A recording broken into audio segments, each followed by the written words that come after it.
Hello, my name is Dave Apsley. I'm a forester and a natural resources specialist with Ohio State University Extension. Today is March 29th, and I'd like to introduce you to spicebush. Spicebush is a really interesting shrub for a lot of reasons. It tends to be a shrub that only gets about 15 feet in height, and maybe the stems would be up to 2 to 3 inches in diameter, but more typically it's a smaller shrub like this. This is only probably about a ½ inch or so in diameter, but multi-stemmed. It's not uncommon to find patches of very dense spicebush in the understory, typically on a relatively moist site. I'm really close to a stream right now, so I'm kind of down on a floodplain or on an east-facing slope, maybe a north-facing slope. Spicebush is a shrub that has leaves that the keys say 3 to 5 inches in length, probably more typically about 3 inches in length. The leaf edge or margin is smooth or not toothed. Again, the leaves alternate on the twig, and those leaves are described as either ovate, which is kind of egg-shaped, or elliptical, but again, they're only about 3 inches long and maybe an inch to an inch and a half wide. The leaves do alternate on the twig, and one of the interesting characteristics of the leaves is if you crush them, they have an odor that they give off. And the odor is kind of lemony. It's actually a relative of sassafras, so it has a similar odor.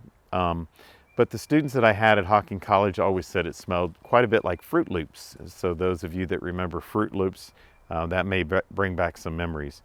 So again, a kind of a lemony smell to the leaf. The twigs are gray to greenish gray, and if you scratch that twig, it also has a very similar odor, kind of lemony like sassafras.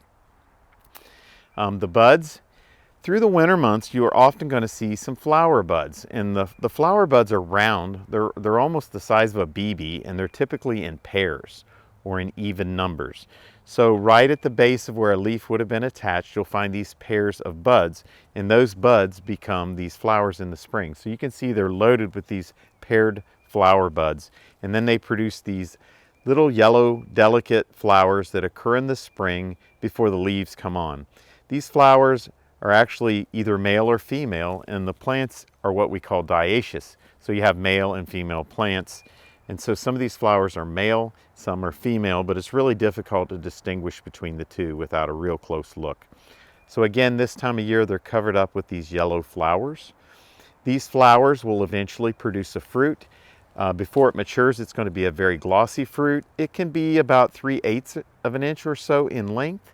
It'll be green throughout most of the growing season.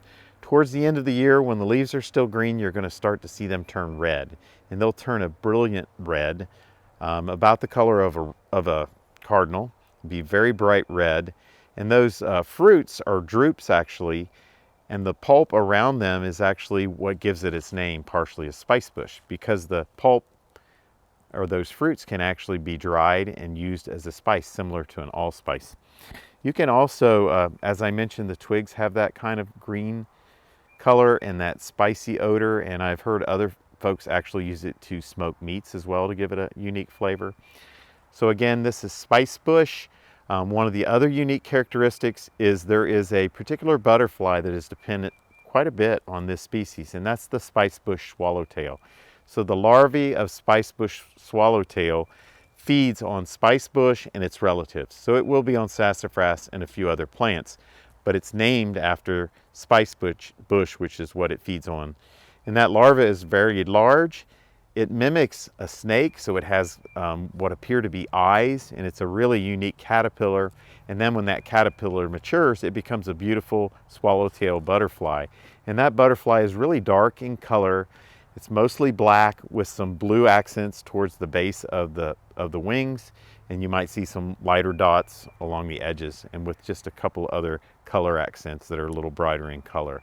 So again, spicebush, it's Lindera benzoian.